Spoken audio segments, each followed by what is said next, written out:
and welcome back to another episode of the Crazy Stupid Marketing Show, the show where we talk about all the crazy stupid stuff that people do in marketing and how you cannot do crazy stupid stuff, but instead can do awesome, meaningful, time well spent stuff. And today, I'm really excited about this conversation because it's more high. I mean, we always do high level generally here, but I feel like this is even like one level higher on high level, away from tactical things. Not that it doesn't lead into tactical things, but a way for us to look at really why we're doing the what's that we're doing in marketing and how it connects to that all important revenue. And so today we're talking about revenue architecture, and we have the fantastic Marc joining us today, who is a revenue architect. So he knows all of the things, and I am going to be asking all of the questions, but I don't have to be the only one asking questions. There is an opportunity for all of you as well who are joining us live to get into the conversation. So if you're a marketer, perhaps you're in sales, maybe you're a solo business owner, maybe you're a marketing leader, maybe you're working within a marketing team. There's lots of different relationships that we all have with revenue as marketers. And so feel free to share your questions, your insights, your perspectives, what's been real for you, your experiences as part of the conversation, because it allows us to make it a more robust conversation for everybody. So get into the conversation. If you are here, it's worth it, I promise you. And it's not as scary as you might think it is. I've had a lot of people tell me it's intimidating to write a comment. It's not. On this show, it's fun, right? So come on, get into the conversation with us. Okay, so before we get into the nitty-gritty revenue architecture today, let's learn a little bit more about Marc. So Marc, can you tell us a little bit about you and how your career kind of meandered into this destination that currently lives of revenue architecting? Thank you for having me on the show. Appreciate it. My pleasure. And it's wonderful to be able to verbalize this. I got my start in advertising. I was a writer. I got launched in Hong Kong, then I went to Europe, and then I came back to North America, and I worked my way up until I was like national creative director at a big multinational agency, and I became. While I was at that agency, in addition to doing big campaigns and winning awards and making a lot of clients a lot of money, I became a bit of a turnaround guy. I've helped turn around 4 different agencies. And essentially what that is how do you see what's at the core of the agency, what the people really want, and then figure out how to turn that into a thing that they can work toward, and it aligns everybody and gets them all going in the same direction, which creates a wonderful culture. And once you've got that, you've got it nailed. It's also very hard work though, because inevitably there's a lot of people who are there and they don't know why they're there, and so they end up leaving, or you help them leave, and that's not a nice job. So I did that a whole bunch of times, and I was good at it, but it just about killed me. And so I then decided to try something different. I've never been a person who's gotten fired. I've never been laid off. But one of my Achilles heels is that I always push forward, and that usually means throwing myself out of something successful to go try something new. And yeah, it's great and fun if you're telling the story. It's not great if you've got a wife and kids and a banker.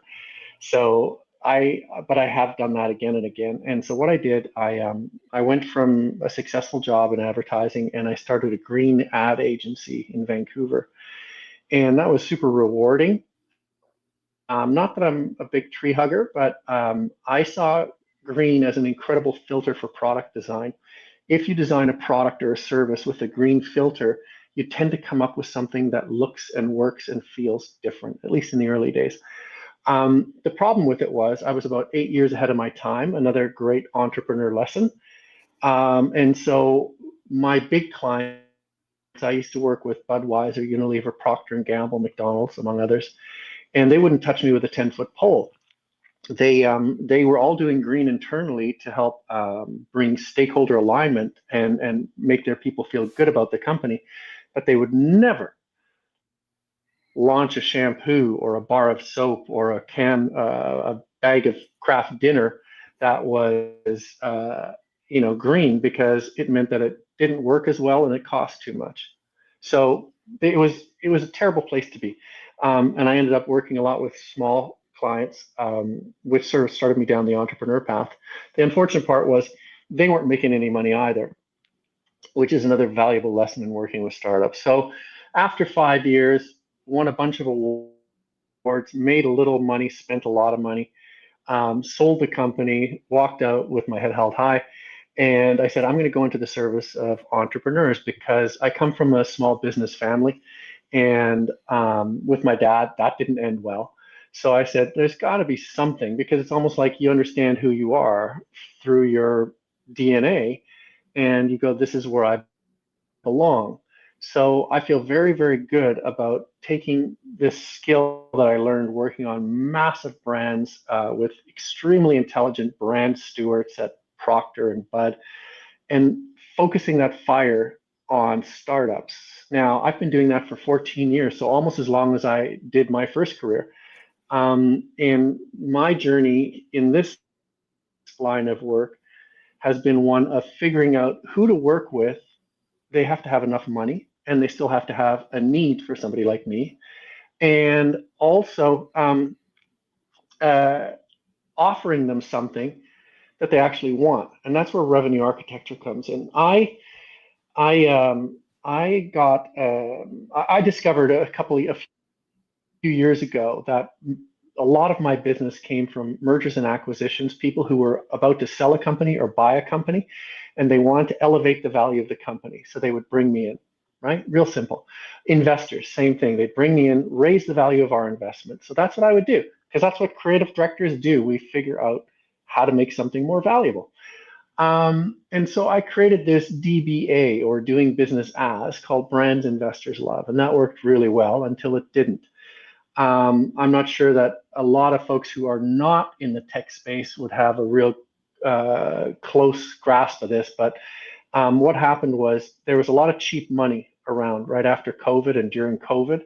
And so companies that had no business being in business were getting funded, which meant that they would throw money at things like brands because they didn't have a concept of what's really important to do first, second, and third. So I was making good money. And then what happened? Interest rates went up, and I'm pretty sure everybody remembers this part because Google laid off 100,000 people. Meta laid off 100,000. Like the numbers were staggering. They weren't that big, but they're like, do they even have that many people? Everybody was laying off people like crazy. And what I discovered was that my business went in the sewer. And this is, again, the entrepreneurial cycle. It's constant reinvention, learning, and pushing yourself forward, pushing forward. So my business went in the sewer about 1 year ago. And I am very, very lucky in that I have a really good group of advisors. And I said, why is this? Why have things gone dark? And it was my fractional CFO who said to me, do you know why I'm fully booked and you don't have any business? And I said, no. He says, because I do three things that entrepreneurs need. I make them money, I hang on to their money, and I keep them out of jail. When I say brands investors love, one, the second word is investor. There are no investors. Investment is dead. Two, brand. Costs a lot of money, takes a long time, questionable outcome. Why would I invest if I don't have any funding and I'm trying to keep the lights on? Why would I invest in a brand? And I go, oh, I never thought of that, because it's really hard to have that self-awareness if you're trying to do it for yourself. You need good people feeding back to you. And so what I did, I said to them, what am I? And which is a funny question to ask after having been in the business for 30 years. So I said, what am I? And they said, that's easy. You're a CRO. You're a chief revenue officer. I said, no, I'm not. I'm terrified of money. I'm a creative guy, and I'm not an accountant guy. They go, no, you don't understand. A CRO is not an accountant. An accountant makes sure the ledger adds up. A CRO finds chocolate and peanut butter and he sticks them together and he goes, sell this. It's called a Reese's peanut butter cup and it's going to make you $1 million. And I go, oh, that's all I've done. My entire career has been finding chocolate, peanut butter, sticking it together and selling it. That's all I've ever done. But now apparently I'm a revenue architect. I'm not a creative director anymore. And it's very funny because the conversations I have now are very different. The power of positioning is profound. If I have a conversation saying I'm a creative director, I'm going to make you a nice brand, I won't get the time of day. But if I say I'm a revenue architect, I'm going to create systems. I'm going to uncover opportunities, turn them into systems for creating sustainable revenue streams. Everybody wants one. So that's what I do. That's what a revenue architect does. Okay, so couple things. First of all, I wanted to point out for anyone who maybe didn't pick up on it themselves was the evolution that happened during that journey. I think a lot of times when people are looking at marketing from the outside, they think they're trying to create something that has permanence and from like brand name titles, right? Like what you just demonstrated, Mark, is that all of that is fluid. And being able to be fluid with that is a key component of success. So we might come back to that later. But I think there's a really great opportunity for us to kick the conversation off here with this chocolate and peanut butter. First of all, who doesn't love chocolate and peanut butter? If you don't, you're weird. We can still be friends, but that's weird. Okay, so within an organization, what is the chocolate and what is the peanut butter? Because I'm guessing everybody has different chocolate and different peanut butter, but maybe these are like specific areas of the business where we can be looking to find our chocolate and peanut butter. That's a very interesting question because I find in roughly 100% of the cases that I work with, finding that little nugget of awesomeness that's laying on the floor, getting dusty, nobody's paying attention to it. It very rarely comes from a founder or a founder team looking around going, that's it. They never do. And that's not because they're bad or dumb. It's because we have a really hard time understanding what people find valuable in us. It's a bit like walking around the schoolyard with your baby going, what do you think of my baby? Everybody's going to say, oh, it's a beautiful baby. But if you give your baby to me and I walk around the schoolyard, I go, what do you think of the baby really? They'll say, it's just another baby, or eyes are too close together, or, I'm going to get the honest thing. And where that's valuable, I always begin my engagements by talking to the founding team, digging into the market, figuring out the competition, figuring out the battle map, where everybody's located, doing the SWOT analysis. But very rapidly, I moved to talking to customers. And I asked the customers, what do you love about these guys really? And like I said, 100% of the time, they will tell me something that's different than what the founder team told me. And so that is the chocolate and the peanut butter. I have a great example based on my own career. When I sold my green ad agency to an innovation firm out of Chicago, and then after my tenure was done there, I went on my own. I was supposed to go to a big brand conference in San Diego, and I said, "Oh God, I gotta get new business cards, and I also got to figure out what I stand for. Like, now that I'm on my own." And so I went back to my former boss at this big multinational ad agency. I said, "John, why is it that clients like Unilever and Procter would spend literally millions of dollars to work with me?" And without a moment's hesitation, he said, "That's easy because you're simple." And I thought, "Oh, that's nice. I'm Forrest Gump. Simple is as simple does." Not the answer I was expecting. But he said, "Oh no, you don't understand. Brand stewards, the more educated, the higher paid. They base their income. They protect their income by making simple things complicated. And you walk into the room and like cutting through the Gordian knot, you make the complicated things simple again." And they love that. And I still hated it, but I made it sort of my tagline, And 15 years later, I still use it. It's the thing that people come to me for, to simplify stuff that they've made complicated. But I would have never arrived at that. That's the chocolate and peanut butter right there, simple. I would have never arrived at that by myself. I needed somebody on the outside reflecting back what people really were buying versus what I thought I was selling. I think this is so important. So, I mean, I don't think it's a surprise for perhaps marketers who are turning in to hear that the clients have all the answers. So, in your experience, why is it that we are going to the source for that data, right? If that is seemingly the fastest path to our chocolate and peanut butter, why wouldn't everybody be like, oh my gosh, I just need to like stop what I'm doing today, have conversations with 10 of my best clients, and maybe that'll give me some better insights for making better business decisions? That's a great question. I can't give you a definitive answer, but I can give you a pretty good one. Jeffrey Moore wrote a book called Crossing the Chasm. And when I explained what I was doing, one of my colleagues said, "Oh, you're just doing Crossing the Chasm." I'm like, turns out I'm doing something that existed before. I'm like, wow, how do you know? How do you like that? Um, and what it's about is companies, especially tech companies, have a natural evolution. They start off with a founder, generally an engineering type person who is making a thing. And they make this thing and they start selling to people they call innovators. Innovators are other engineers and nerds, and they like nerding out over features and benefits and buttons and all the cool things that this does. And it's not really pretty, it's kind of janky, and it still has a lot of bugs, but it's fun because we're all under the hood together. So that's the first sign the reinforcement that the founder gets that they're onto something good. So then they progress along the evolution of their company. They've made a few sales to the early adopters. Early adopters, in a lot of cases, are people like myself.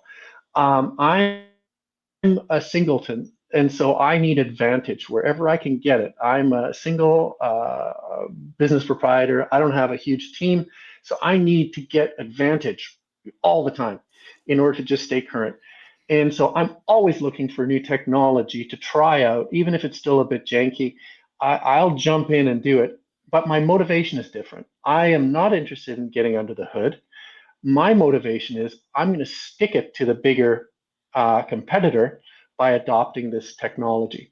It's still not great technology, but I'm willing to put up with the pain in order to get ahead. All right. So now the founder sells some more stuff. They get this reassurance that they're onto something good. And then suddenly, and this is where I come in as a revenue architect, I come in at this point where they have sold between $1 and $3 million ARR, annual recurring revenue, and then it stops. They can't get past it, and they're wondering why this has all worked so well. And what they're experiencing is that they're at one end of the chasm, and to jump to the other end of the chasm, that is where the mainstream lives. Mainstream consumers, not innovators, not early adopters. And mainstream consumers value something fundamentally different from early adopters. Mainstreamers want an emotional connection and they want trust, none of which the founder has built to this point. The founder has just created a black box and put lots of buttons on it. And early adopters said, yay, buttons.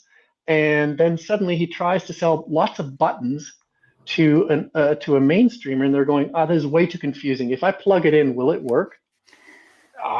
Nobody's ever asked that before.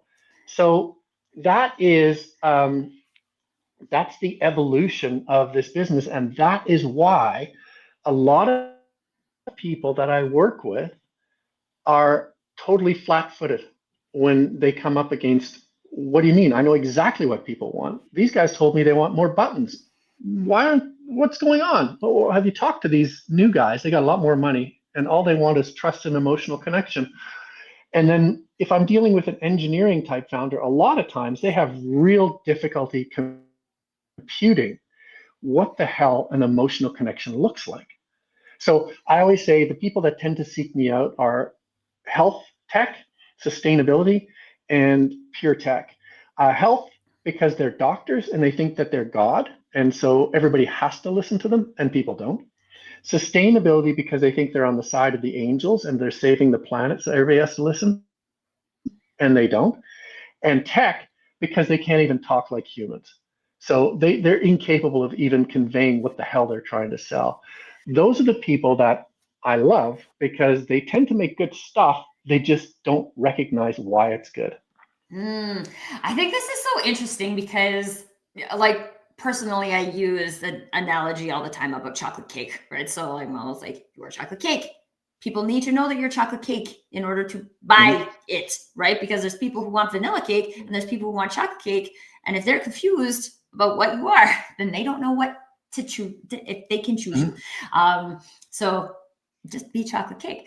But it is really also like when you're in it, and I love how you pointed out this like under the hood people, right? Because like the under the hood people, it's like they just get chocolate. So that like they only hang out in chocolate. So then they're like, oh, I love chocolate and you're chocolate. Like I don't have to help them understand that I'm chocolate.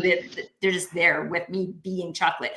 And we don't, I mean, and this is why individual humans have coaches as well, is that we can't read the label when we're inside the jar. And how do we surround ourselves with people that allow us to both see those things and connect us to the resources of people who see those things, aka those mainstream customers, so that we can start to make decisions based on these types of things. So let's go from now. We have our chocolate and our peanut butter, right? We've gotten what that is. We take that and turn it into a revenue system? Okay, that's a great question. That's a great question, because the problem that a lot of folks have is one, they've got this insight. All right, we've discovered that people love this chocolate and peanut butter thing that we're making. Who knew? Well, let's just roll it out.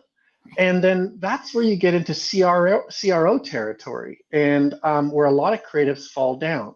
And this is something I had to teach myself, and it's brutally hard. But you have to go from having an idea to creating a system. And the idea is chocolate and peanut butter, we'll call it Reese's Pieces, go. And creatives tend to be superficial and have a very short attention span, so they move on to something else. And what I discovered is that the real work begins once you've had the idea, because what you do, you go, okay, how am I going to package this stuff? Where am I going to put it? How much is it going to cost? Who am I going to sell it to? What am I going to tell them? How often, etc. And you say, let's try this stuff out. It's heavy lifting. It's messy. It's called non-scalable growth. And it's like where you try out stuff to see if anything works. You're trying to establish product market fit. Who wants this the most? Who has a credit card? And how do I serve it up to them? So it's a struggle, and I live a lot in that area of struggle where people are trying to establish product market fit, especially if they're looking at a new market, the early mainstreamers as opposed to the early adopters. And so it's a struggle, but then the market will tell you what is working. They'll say, oh, you know what? This women 40 years old shopping at this store tend to like the chocolate and peanut butter more than 12-year-olds shopping at that store. You go, okay, we're onto something. So then what you do, then it gets into the zone that a lot of marketers today are comfortable with, especially digital marketers, which is testing and optimization. And that's when you get into the cycle of test, and optimize. And in doing so, you create a reliable system where you can start to see the results go sustainably upwards, as opposed to a flash in the pan. We tried this idea, and then it worked for a while, and then it didn't work, and so we quit.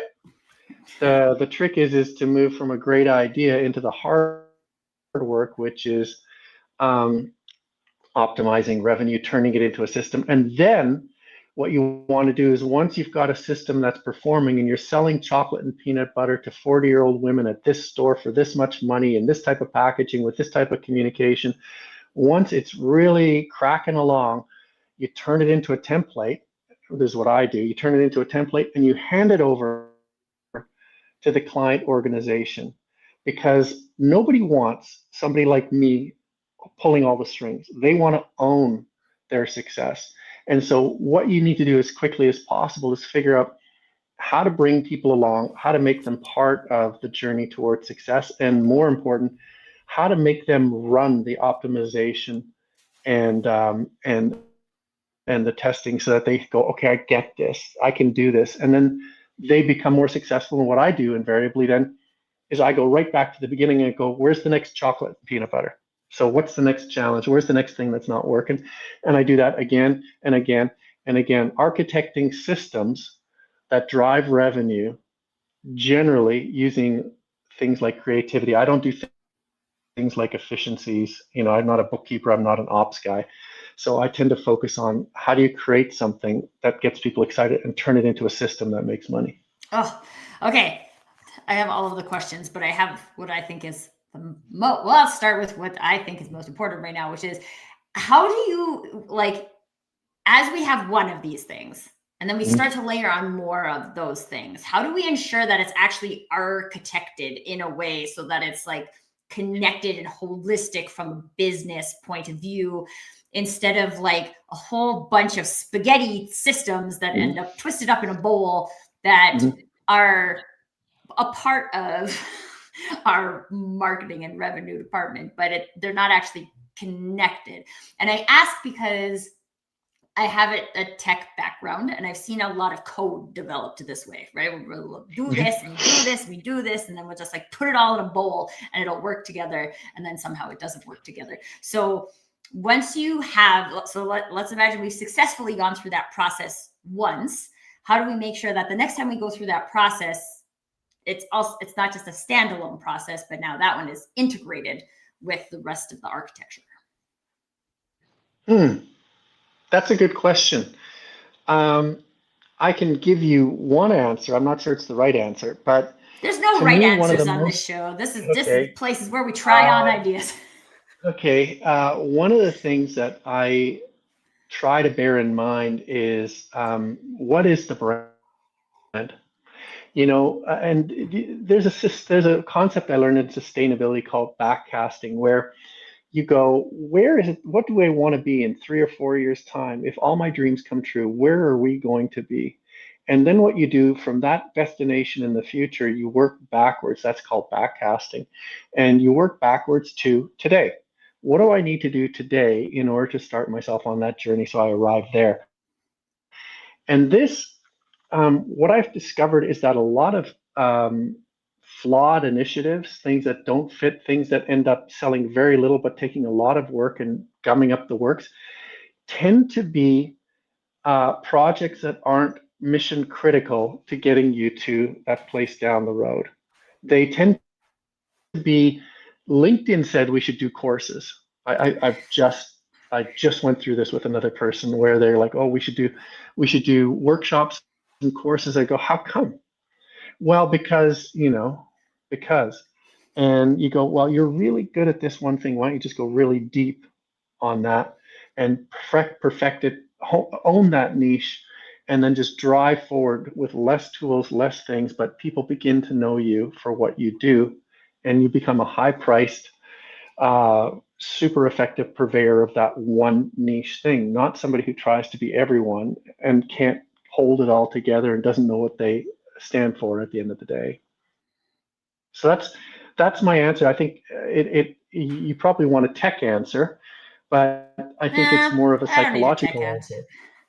I think the psychological answer is like the foundation for a good tech answer. So yeah, tech is how you do stuff. The psychology is why you do it.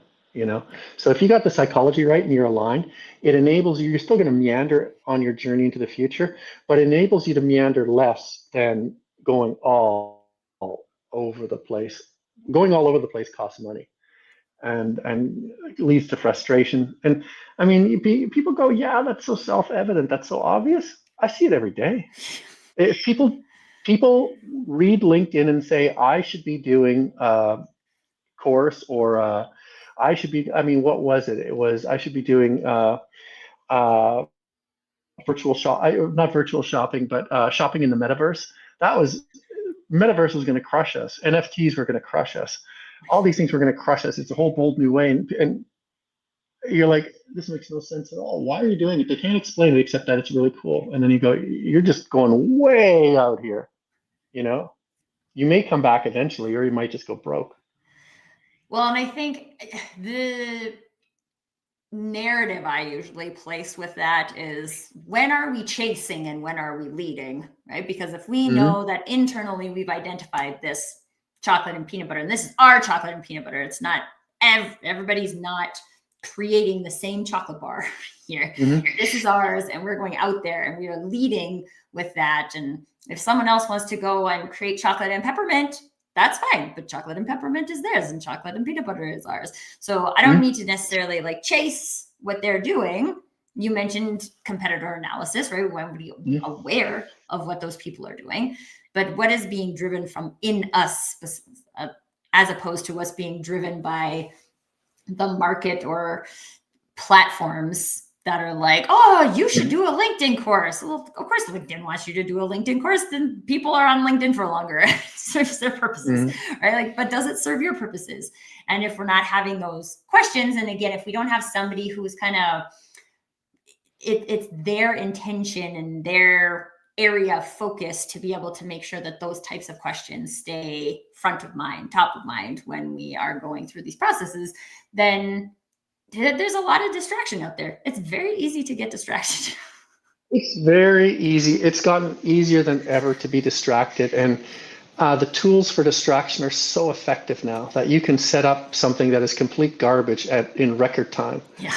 And chase it like crazy. And yeah, it used to be a lot harder to pursue something that was garbage, but it's so easy to do now, you know? Yeah, so I agree. Now, I want to add something to that. Please. There's a thing where we've created chocolate and peanut butter. We are going to pursue that. We're going to be the chocolate and peanut butter. You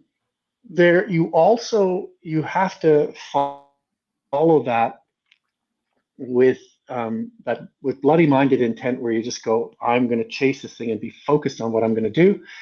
And at the same time, you have to be open to stuff coming in from the outside. Because, using myself again as a case study, I was for a long time making money as a creative director and building brands. And then the market told me, you know what, that thing that you created, it's dead. It's gone. Forget about it. It doesn't matter anymore. And I go, what the hell am I going to do? It says, do exactly the same thing, but change it a little. And I'm going, what a profoundly ridiculous idea. And it works. So you can make your chocolate and peanut butter, but you also have to be aware that the market does change and things do happen. So where's the fine line between running off and doing something stupid and evolving? And I think the beauty of living today is that the market will tell us stuff, and it tells us so quickly that it makes it much easier to not deviate way off course. You're going to deviate a little and then come back to center again. And that's the beauty of doing things in our modern world, where testing is ubiquitous and feedback is instantaneous. It used to be the school of thought, and this goes back about 500 years.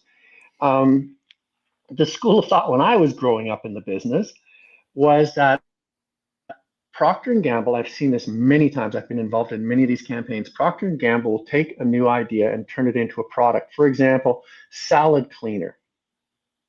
Salad cleaner in a bottle. They launched that stuff. And they tried to make that thing work. I think it was Procter.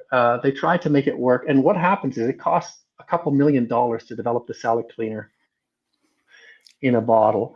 and you get the bottle. You have to source the materials. You have to blah, blah, blah, blah, blah, all that stuff. You have to put it on the grocery shelf. You have to advertise it. Old school advertising, not the cheap stuff, television commercials, print ads in a newspaper, expensive stuff. By the time you're at the point where you go, this is a flop, you're $10 million in.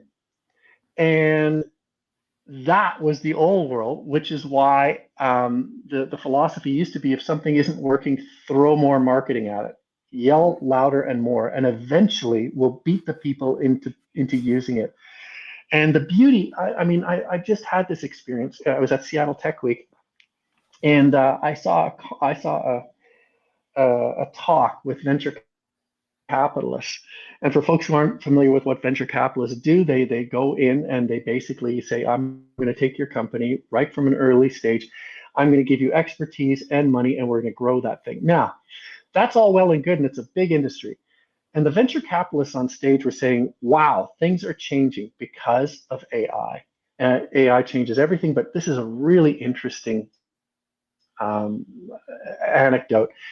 Why is AI changing that? Because it used to be that somebody would invent salad cleaner in a bottle, and venture capital would say, I think it's a great idea. Let's chase it for 3 years, pump $1 million into it, and then decide it's a flop and use it as a tax write-off. What happens now is a couple of founders come up with an idea and they test it in its minimum sellable product. So basically, Scotch tape and rubber band version of their product. They put it out there, they get the feedback, they create a minimum viable product, which is something you can actually hold in your hands, but it doesn't work right. They put that out there, they get pre-orders, then they vibe code the selling mechanism, the website, all that stuff. They use AI to generate the photography of a product that doesn't even exist yet. And they put it out there and they launched the bloody thing. And when I was in Seattle, I saw that venture capital talk, but I also saw a few founders who had gone from idea to testing to understanding the ideal customer profile, the value proposition, all that stuff, and launching a product in 6 weeks on the back of a credit card. So the venture capital guys, for justifiably so, are crapping their pants because AI is enabling young founders who got a little bit of grit and imagination and hustle to go out and in 6 weeks on a credit card come up with a viable product that gets them to revenue generation. These guys were generating revenue in 6 weeks. So yeah, I think that it's a wonderful world we live in, where we can move that quickly, and then the stuff that I do becomes more important again, because you go, does it align with the thing 3 years down the road that you want to become? Because in 6 weeks I could have a new thing. Doesn't mean that you should have the new thing. So again, it becomes powerful. The whole brand thing, remember that nobody wanted to invest in, the brand becomes paramount, because we got to build stuff that builds our brand, what people know and love about us. So it all kind of comes back together. And as technological as it gets, it all comes back to psychology. Absolutely. Okay. I think there's a really interesting, because something you mentioned earlier in this, like in moving from the early adopters to the mainstream to deal with this chasm, was testing things from a non-scalable growth point of view. I think also then when we layer in all of the AI and tech that we have, there's a lot of people who are talking about scalability, right? So I've seen a lot of people personally trying to like jump straight to scalable before you're like, you don't even have a thing that works. You can't scale a thing that doesn't work. Like, I mean, you can, but to whose benefit? And so like, what are some of the things that you see are important in a like non-scalable growth testing phase before moving into the scalability conversation? Non-scalable growth is pre-systematization. So you are trying everything out. Should this chocolate and peanut butter be a single peanut butter cup, or should it be two smaller peanut butter cups? Should it come in an orange wrapper or a blue or who should it be sold to? What should the name be? All that stuff. And at every step you're going, huh? You like? They go, and so you take it back, and then you go, huh? You like? They go, maybe. And then it turns out that the person has a chocolate allergy anyway. They're never going to like it. So you go over here and you go, you like it? And they go, where has it been all my life? So that's non-scalable growth. It's coming up with a minimum sellable product, literally something patched together with, chewing gum and rubber bands, and just trying to drag somebody over the stoop to give you a credit card to say, yes, I believe enough to give you money. And it's really, really hard work. And it continues to amaze me just how hard it is, because people say no thank, or they say, oh, that's a nice idea. Like they say, your baby, good looking baby, I'm not going to buy it. And I just went through this a year's worth of trying stuff out that didn't work. Um, and only now, after a year and a half, are we actually getting traction. And holy smokes, that's a lot of painful phone calls where you go, nothing. We got nothing. And it's one of those things where everything is kind of a mystery. And while some things can be vibe coded and tested and all that stuff, right to the point of a finished product, and then you start making money, I'd say the general rule is still that non-scalable growth. You have to go out and hit somebody over the head with a club, drag them in, and get them to give you their credit card for a product, and you've sold one this month. And that's where most people quit, because being an entrepreneur is shitty, because it's just, you have to have a very, very unreasonable belief in yourself, because and a high tolerance for pain, because there is so much discouragement and so many things where you go, what about, until you finally get to that thing where it goes, wait a minute, they're buying it without me even asking them to buy it. Holy shit, that's really good. And then once you've got that, remember I talked to you about creating a system. Then you study what's working, and you say, let's do it again and again and again and again. And then you say, this is the system. Then you hand it off to a junior person or a robot. And you say, okay, just do this a million times. And then you scale. But before the scale ever happens, it's it's like sticking bamboo slitters under your fingernails. That I can feel it, and it feels terrible. Okay, so last piece, because I feel like we could keep talking about this for a very long time. But so we've got our chocolate and peanut butter, and over there someone has caramel popcorn. Mm-hmm. And caramel popcorn has a fantastic, they've done all that hard work. They did all mm-hmm. of their non-scalable growth, and they figured out their system, and now they're publishing their system. So I could just mm-hmm. copy their system. What are the risks of that? Or is that good? Or is that something we should try? What are your thoughts on someone else's system? Personally, I steal everything I can. I steal everything. If somebody's done it, I go, oh, that's great. Let's try that. Let's steal that. Now, ultimately, Kobe learned, what was it? What did they say? Was it LeBron learned from Kobe? Kobe learned from Michael Jordan. Michael Jordan learned from, and it goes back. And I remember there was I read a story where Kobe was looking at Michael Jordan, and when he was young, he tried to rip off everything about Michael Jordan, the way he jumped, the way he pivoted, the way he shot, everything. He tried to just duplicate it. It's impossible. You can't duplicate Michael Jordan. Only Michael Jordan is Michael Jordan. You're Kobe Bryant.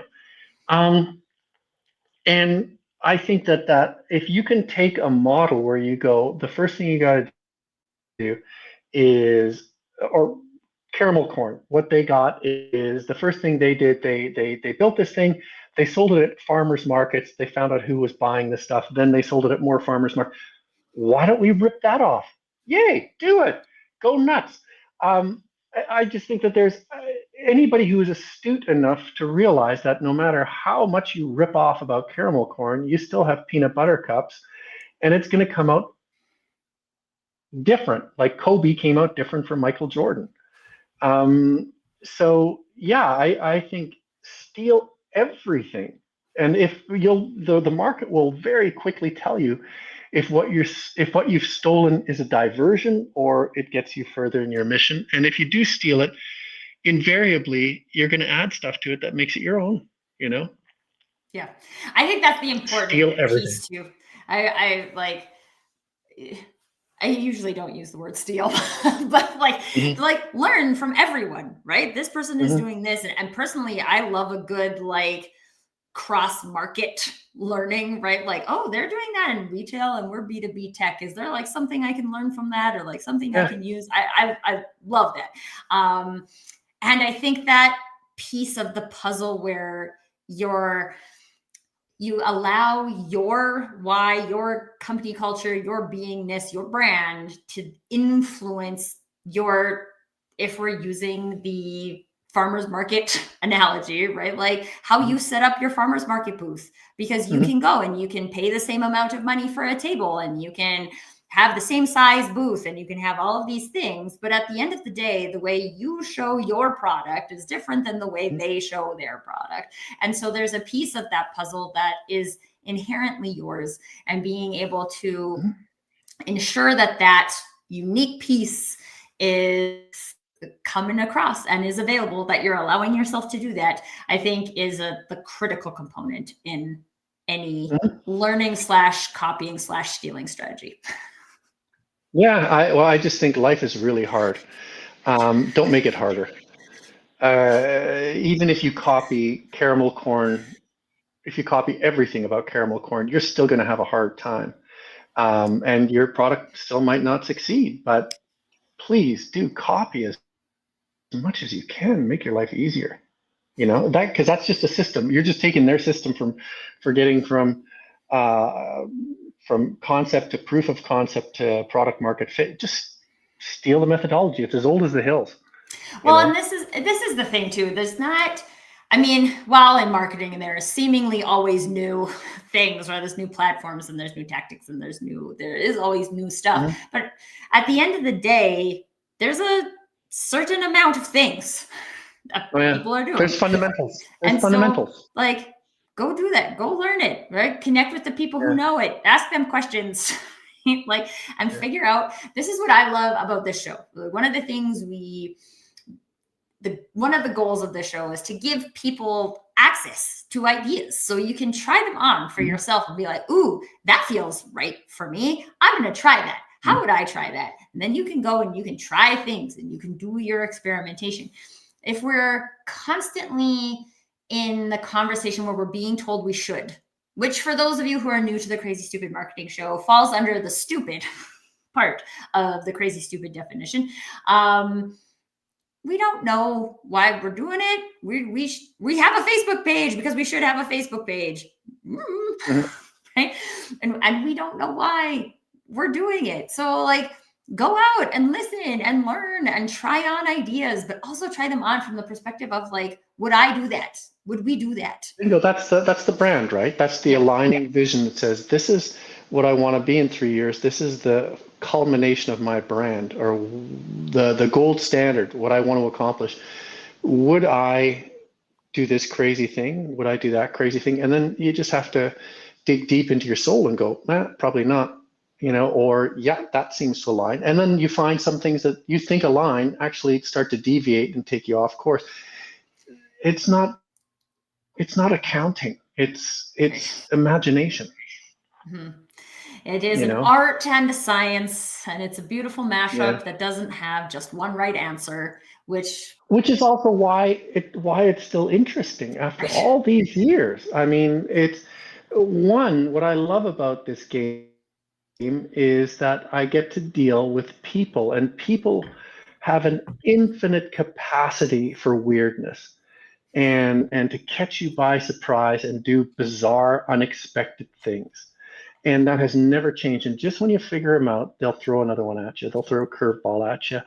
And that is what keeps us on our toes. It's what keeps me waking up early in the morning and running into work because I love it because I get to figure out how to how to sell stuff to people who are constantly evolving and weird. It's really fun. This is like where all the other marketers get it, right? Because you're like, yes, that thing is so fun. And then there's people who are like, why? Who? Good thing I know the marketers because I don't want to chase that. Right. So always make friends with marketers, everyone. It's just a very good strategy. Okay, Marc, this was a phenomenal conversation. And so far, quote of the week, people have an infinite capacity for weirdness. This is just, yes. It is. It's so true. It's so true. Also, where is, if people are interested in getting and staying into the conversation of revenue architecture with you, where is the best place for them to find you? MarcStoiber.com. I'll make it really hard for them. MarcStoiber.com, myname.com. Just go there. You can send me a note from there. And it also explains kind of what I do. And it has a whole bunch of blog posts and stuff, which gives it a bit of dimension. Awesome. Also, if they're, I'm in Victoria, and if you do have any listeners from Victoria, in 3 weeks' time, I am co-organizing Victoria Tech Week. Ooh. So that's November 17 to 21. So 3 days of Tech Week, which is a decentralized conference where you go zip around town to different little small events. And then on Thursday, the 20th, I'm hosting the Prompt Conference, which is an AI conference. And on the 21st is Discover Techtoria. So if you are in Victoria, you will see me in person, jumping from event to event during Victoria Tech Week, Monday, Tuesday, Wednesday. Then you'll see me on stage on Thursday at Prompt, and then I'll be at Discover Techtoria on Friday, the 21st. All right. Okay. So just assuming that this is always going to be available, this is the year 2025. So the week of November 17th, 2025, if you happen to be in Victoria, find Marc because he'll be around there. Just go to my website, ask me the question. I'll give you all the information. Start with one thing, marcstoiber.com, and that can be the portal to everything else.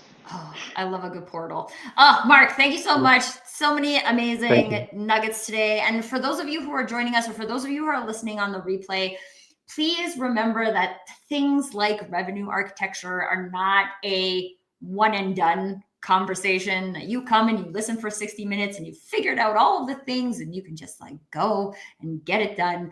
That's not how it works. So please let this be one of many conversations.